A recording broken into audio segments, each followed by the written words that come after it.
নমস্কার বন্ধুরা, সকলকে স্বাগত জানাচ্ছি। আশা করছি সবাই ভালো আছেন। আজকে আমি আপনাদের সাথে সম্পূর্ণ নিরামিষ ও দোকানের থেকেও বেশি স্বাদে তৈরি ভেজিটেবল চপের রেসিপি শেয়ার করছি। কিভাবে তৈরি করলে এটা একদম পারফেক্ট ভাবে তৈরি করা যায় তারই সহজ রেসিপি শেয়ার করেছি। আশা করছি ভালো লাগবে। ভালো লাগলে ভিডিওটাকে লাইক আর শেয়ার করতে ভুলবেন না। ভেজিটেবল চপ তৈরি করার জন্য আমরা এখানে বিট আর গাজর আগে থেকে ভালো করে ধুয়ে পরিষ্কার করে নিয়ে এইভাবে গ্রেট করে রেখেছি। এখানে 3টে মাঝারি সাইজের বিট আছে আর একটা বড় সাইজের গাজর আছে।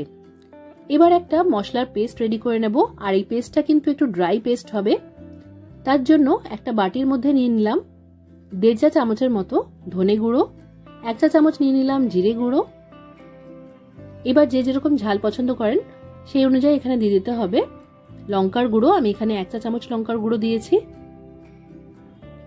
তারপর দিয়ে দেবো 1/2 চা চামচের মতো গরম মশলা গুঁড়ো। এবার খুব অল্প জল দিয়ে একটা ড্রাই পেস্ট আমরা রেডি করে রাখবো।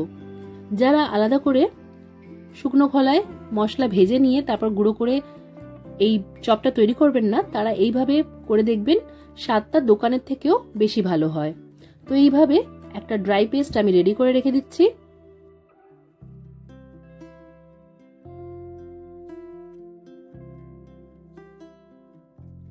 এবার চলে যাব আমরা চপের পুরটা রেডি করতে। তার জন্য কড়াইতে আমি 3 টেবিল চামচের মতো সরষের তেল দিয়ে মাঝারি আঁচ রেখে ভালো করে গরম করে নিয়েছি। এবার এর মধ্যে 2 মুঠোর মতো চিনেবাদাম দিয়ে সেটাকে ভালো করে আমাদের ভেজে নিতে হবে। এখানে চিনেবাদামগুলো ভাজা হয়ে গেছে। এবার এগুলো কড়াই থেকে তুলে রেখে দিচ্ছি। এবার একটু ঠান্ডা করে এর খোসাটা ছাড়িয়ে নিয়ে চিনেবাদামগুলোকে একটু ভেঙে রেখে দিতে হবে। বাদামগুলো তুলে নেওয়ার পর কড়াইয়ে থাকা তেলের মধ্যেই দিয়ে দেবো 1/2 চা চামচের মতো 5 ফোড়ন আর সাথে দিয়ে দেবো 2টো বড় শুকনো লঙ্কা। এর সাথে দিয়ে দিতে হবে 1.5 চা চামচের মতো ঘষে রাখা আদা। আর যে যেরকম ঝাল ভালোবাসেন সেই অনুযায়ী এখানে কাঁচা লঙ্কা কুচি দিয়ে দিতে হবে। এখানে আমি 3টে কাঁচা লঙ্কা কুচি দিয়েছি। এই সব কিছুকে 2 মিনিটের মতো একটু নাড়াচাড়া করে নিতে হবে। তারপর যে মশলার ড্রাই পেস্টটা রেডি করেছিলাম সেটা দিয়ে দিতে হবে। মশলার ড্রাই পেস্টটা দেওয়ার পর ভালো করে মিক্স করে নিয়ে আঁচটা কমিয়ে রেখে আরো 2 মিনিটের জন্য এটাকে ভালো করে ভেজে নিতে হবে।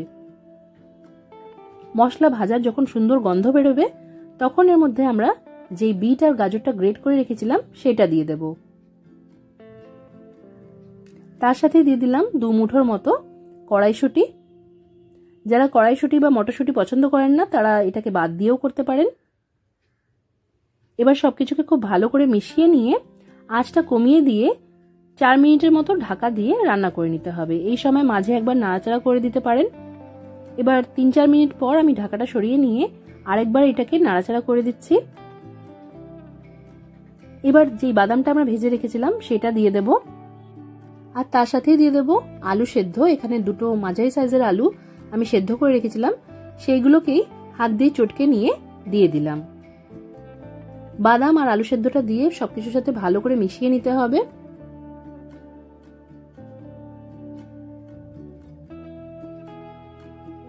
আলুটা দিলে খুব সুন্দর বাইন্ডিং এর কাজ করে আর জলটা যেটাও এক্সট্রা থাকে সেটা খুব সুন্দরভাবে টেনে যায়। তো আলুটা দিয়ে ভালো করে মিক্স করে নেওয়ার পর এটাকে 2-3 মিনিট আরো ভালো করে আমি কষিয়ে নিলাম। পুরটা যেন আমাদের একদম সুন্দর ড্রাই ড্রাই হয়, যাতে খুব সুন্দর শেপ তৈরি করা যায়, সেইভাবেই আমাদের রেডি করে নিতে হবে। তো এখানে পুরটা খুব সুন্দরভাবে ড্রাই হয়ে গেছে। ওপর থেকে একটু ধনেপাতা কুচি দিয়ে ভালো করে মিক্স করে নিচ্ছি। আর 1 মিনিট রান্না করার পর আঁচটা আমরা বন্ধ করে দেব। আর এই পুরটা তৈরি হয়ে গেলে একটু ঠান্ডা করে নিয়ে তারপর এর থেকে আমরা চপ বা কাটলেটের শেপ তৈরি করে নেব। পুরটাকে একটু ঠান্ডা করে নিয়ে এইগুলোকে আমি এইভাবে কাটলেটের শেপ দিয়ে নিয়েছি। এবার এই কাটলেটগুলোকে আমরা ময়দার মধ্যে একটা কোট করে নেব। এখানে একটা প্লেটের মধ্যে আমি ময়দা ছড়িয়ে রেখেছি, তার মধ্যে এইভাবে কাটলেটটাকে নিয়ে চারিদিক দিয়ে ঘুরিয়ে নিচ্ছি, তাহলেই এটাকে সুন্দরভাবে ময়দার কোট করে নেওয়া যাবে। আর একটা বাটিতে আমি 4 টেবিল চামচের মতো কর্নফ্লাওয়ার আর 2 টেবিল চামচ ময়দা দিয়ে একদম পাতলা করে গুলে নিয়েছি। যেহেতু নিরামিষ চপ তৈরি করব তাই এই ব্যাটারের মধ্যে এটাকে ডিপ করলাম। আর যারা ভেজিটেবল চপের মধ্যে নিরামিষের কোনো ব্যাপার থাকবে না তারা এটাকে ডিমের গোলায় চুবিয়ে নিয়ে তারপর তৈরি করবেন, তাহলে চপটা আরো ভালো তৈরি হবে। এই ব্যাটারের মধ্যে ডিপ করে নেওয়ার পর এটাতে আমি বিস্কুটের গুঁড়ো দিয়ে কোট করে নিচ্ছি। বিস্কুটের গুঁড়ো কোট করার পর চারিদিক দিয়ে এইভাবে এটাকে আবার শেপ দিয়ে নিতে হবে। আর এখানে আমি টোস্ট বিস্কুটটাকে গুঁড়ো করে নিয়েছি, সেটাই ব্যবহার করছি। আপনারা ব্রেড ক্রামসেও এটাকে ভালো করে কোট করে নিতে পারেন।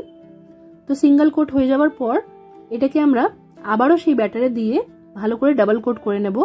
আর আমি প্রথমে সবকটা কাটলেটের শেপকে সিঙ্গেল কোট করে নেওয়ার পর তারপর আবারও এইগুলোকে একে একে ডাবল কোট করেছি, কারণ অনেক সময় করতে করতে মনে থাকে না যে কোনগুলো ডাবল কোট করা হয়েছে কিনা, তাই একবারে সবকটাকে সিঙ্গেল কোট করে নিয়ে সবকটা তৈরি হয়ে গেলে তারপর ডাবল কোট করে রাখতে হবে। এইভাবে চপগুলোকে রেডি করে নিয়ে এইগুলোকে জিপলক ব্যাগে ভরে ফ্রিজে 2 সপ্তাহ মতন রেখে আপনারা খেতে পারেন। খাওয়ার ঠিক 10 মিনিট আগে এগুলোকে বার করে রেখে তারপর যেরকম করে আমি ভেজে নিচ্ছি ঠিক সেইভাবেই ভেজে নিয়ে এইগুলোকে খেতে হবে। এই চপগুলোকে আপনারা সর্ষের তেলেও ভাজতে পারেন, তবে আমি আজকে সয়াবিন অয়েলের ব্যবহার করছি। কড়াইয়ের মধ্যে তেলটা দিয়ে ভালো করে গরম হয়ে গেলে আঁচটা মাঝারি করে দিতে হবে, আর মাঝারি আঁচ রেখে এই চপগুলোকে ছেড়ে দিতে হবে। এক একটা ব্যাচে 5টা 6টার মতন করে দিয়েই আমি চপ ভেজে নিয়েছি। তো চপগুলো দেওয়ার পর 2 মিনিট অপেক্ষা করতে হবে, আর সাইড দিয়ে একটা খুন্তি বা ঝাঁঝরির সাহায্যে চপের উল্টো দিকে আমাদের তেলটাকে এইভাবে ছড়িয়ে দিতে হবে, তাহলে চারিদিক দিয়ে চপটা খুব সুন্দরভাবে ভাজা হবে। আর 2 মিনিট পর পর এইগুলোকে উল্টে পাল্টে নিয়ে চারিদিক দিয়ে ভালো করে ভেজে নিতে হবে। এক একটা ব্যাচে এই চপগুলো ফ্রাই করতে মোটামুটি 4-5 মিনিটের মতনই সময় লাগবে, যেহেতু পুরটা আগে থেকেই রেডি আছে। জাস্ট বাইরের কোটটাকে একটু কড়া করে ভেজে নেওয়া, কিন্তু খুব কম আঁচ রেখে কিন্তু এগুলোকে ভাজতে যাবেন না, তাহলে কিন্তু খুব বেশি তেল টেনে নেবে আর চপগুলো একদম তেলে চপচপে হয়ে যাবে। আজকে যে টিপসগুলো বলে দিলাম সেগুলো ভালো করে ফলো করলে আপনারাও বাড়িতে দোকানের থেকেও বেশি স্বাদের এই ভেজিটেবল চপ তৈরি করে নিতে পারবেন। আশা করছি আজকের রেসিপি ভালো লেগেছে। ভালো লাগলে ভিডিওটাকে লাইক আর শেয়ার করবেন, কমেন্ট করে জানাতে ভুলবেন না যে কেমন লাগলো। আজকের মতো এখানেই শেষ করলাম। সবাই খুব ভালো থাকবেন আর সবাইকে খুব ভালো রাখবেন। ধন্যবাদ।